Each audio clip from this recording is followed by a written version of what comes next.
नमस्कार, आप देख रहे हैं न्यूज टुडे। मैं हूं आपके साथ चिराग सुखीजा। चलिए रुक कर लेते हैं इस वक्त की बड़ी खबर का। वर्षा की ग्रीवेंसी कमेटी की पहली मीटिंग में मेरा आना हुआ है और मेरे सामने ये 19 मुद्दे थे, जिनमें से 13 का समाधान हो चुका है। 6 को मैंने पेंडिंग रखा है। 6 में से एक केस पुलिस का था, जिससे कि शिकायतकर्ता संतुष्ट नहीं था, तो जिला पुलिस से उसका आदेश दिया है कि crime branch, state crime branch में उसका केस को ट्रांसफर कर दे। और जो पेंडिंग रखे हैं उसमें स्पेसिफिक निर्देश दिए गए हैं कि अगली मीटिंग तक क्या क्या कार्रवाई इनको अधिकारियों को करनी है। और अधिकारियों को हमने स्पष्ट निर्देश दिए हैं कि अगर ज़्यादा शिकायतें आती हैं तो इससे माना जाएगा कि आप जनता की सुनवाई करने में कोताही बरत रहे हैं। और हमारा मकसद यही है, लोकतंत्र में जनता सर्वोपरि है और हम जनता के सेवक हैं। ये जो लोकतंत्र की खूबी है, जो हमें अधिकार दिया गया है, वो जनता के द्वारा दिया गया है और उनकी सेवा करना, चाहे वो अधिकारी हो या जनप्रतिनिधि हो, सबका हमारा दायित्व है।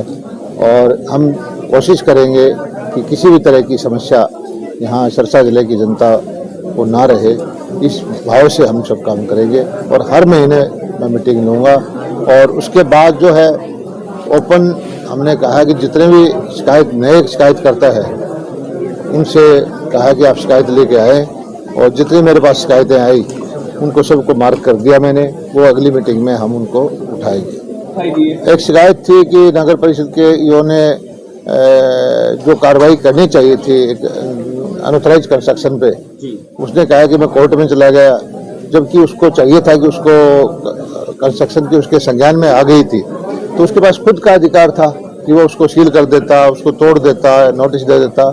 तो उसको मैंने आदेश दिया है कि इसका एक्सटेंशन कॉल करके इसको चार्जशीट करें। मैंने बात की है तो वो संतुष्ट ही मिले थे, ऐसा कोई मामला नहीं आया कि संतुष्ट नहीं है। महिला सर दोबारा आई थी ना, वो पहले भी संतुष्ट पुलिस ने नहीं कहा था, पुलिस ने अपनी कार्रवाई कर दी है।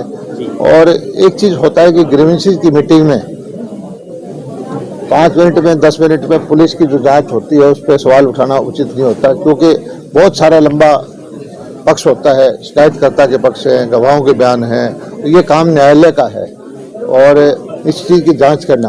और शिकायतकर्ता के पास एक ऑप्शन और है, अगर पुलिस से वो संतुष्ट नहीं है, हमारे से संतुष्ट नहीं, तो न्यायालय उसके लिए है। ये काम जो पुलिस के ऊपर भी न्यायालय है, तो वहाँ भी वो जा सकता है। नहीं, इसका कोई विशेष इफेक्ट नहीं रहेगा। ये हमारी बहुत साल, 1 साल 1.5 पहले रेशनलाइजेशन की कमेटी बनी थी कि अच्छे ढंग से सुशासन कैसे हो। अलग अलग विभाग बटे हुए थे, जैसे एनवायरनमेंट और फॉरेस्ट अलग अलग मंत्रियों के पास होना कोई अच्छी बात नहीं थी। इस तरह से एजुकेशन के सारे एक अम्ब्रेला के नीचे ले आए, तो कुछ मंत्रियों के विभाग इधर उधर होंगे, लेकिन जो उनके डायरेक्टरेट है वो वैसे ही रहेंगे और उनका जो एसीएस है वो एक हो जाएगा, तो थोड़ा सा प्रशासन में सुविधा अच्छी। ये संकट है, मैं देख रहा हूँ कि पिछले साल फसल थी तब बारिश शुरू में नहीं आई, फिर लास्ट के जो फसल पक गई तो बारिश आ गई, उससे फसल खराब होगी, धान में भी पानी भर गया, कपास की फसल खराब होगी। दिसंबर के महीने में हमेशा इन दिनों तक बारिश आ जाती थी। अब ना तो उतनी ठंड है ना उतनी बारिश है। चिंता का विषय है ये, और किसान के चेहरे पर भी चिंता है और कृषि मंत्री के तौर पर मैं भी चिंतित हूँ कि किस तरह से देखो क्या आगे। अभी बेचारा दिन है, गन्ने का रेट हमेशा से हम सबसे ज़्यादा देते आए, सबसे ज़्यादा जल्दी पेमेंट करते हैं और किसान है तैसी गन्ना ही नहीं, हर चीज़ फैसला हम किसान के हक में हमेशा अच्छा करते हैं, सबसे ज़्यादा फसलें खरीदते हैं। और आज जो है आप देखिए, हमारी इस वक्त में सबसे ज़्यादा पैडी का भाव है, ऑल टाइम हाई है, जो कभी नहीं हुआ। कपास का भाव इस साल सबसे ऊंचा है, सरसों का भाव भी पिछले 1-1.5 साल से सबसे ऊंचा है, गेहूं भी एमएसपी से ऊपर है, बाजरे की भावांतर भरपाई दी है। और जो बीमा की कंपनियों के द्वारा किसानों की सहायता सिरसा जिले के अंदर भरपूर पैसा मिला है। तो हमारी कोशिश ये होती है कि किसान की मदद की जाए और किसी भी तरह से किसान को जो सरकार की नीतियाँ हैं उसको लाभ से वंचित ना होने दें।